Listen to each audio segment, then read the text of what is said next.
সামাজিক মাধ্যমত ভাইৰেল হৈ পৰা আন এখন বিয়া হৈছে দেৱলীনা ভট্টাচাৰ্য আৰু স্বামী শ্বাহনৱাজ শ্বেইখৰ সেই বিয়াখনেই। বিয়াৰ এক মাহ সম্পূৰ্ণ নহওঁতেই পুনৰ সংঘাতত লিপ্ত হ'ল দেৱলীনা ভট্টাচাৰ্য আৰু স্বামী শ্বাহনৱাজ শ্বেইখ।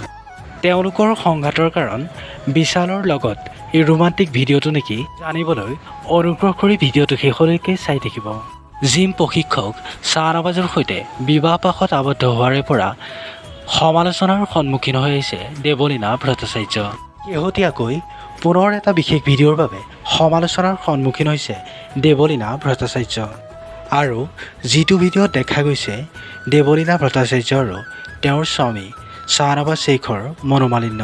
আৰু সেই বিশেষ ভিডিঅ'টো ভাইৰেল হৈ পৰাৰ পাছত একাংশ নেটিজেনে কৈ পেলালে বিয়াৰ এক মাহ সম্পূৰ্ণ নহওঁতেই এনেবোৰ সংঘাত ভাল নালাগে।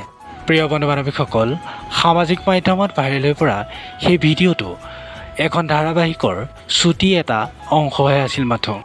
আৰু সেই ভিডিঅ'টোকে দেখি একাংশ লোকে কৈ পেলালে এক মাহ সম্পূৰ্ণ নহওঁতেই তেওঁলোক দুয়ো সংঘাতত লিপ্ত হ'ল। আচলতে এইসমূহ সকলো মিছা। জানিব পৰা অনুসৰি দেৱলীনা ভট্টাচাৰ্যই তেওঁৰ স্বামীক লৈ বহুতেই সুখী। প্ৰিয় বন্ধু বান্ধৱীসকল, আজিৰ এই ভিডিঅ'টো যদি ভাল লাগিলে ভিডিঅ'টোত এটা লাইক কৰি চেনেলটো ছাবস্ক্ৰাইব কৰিবলৈ নাপাহৰিব। ধন্যবাদ।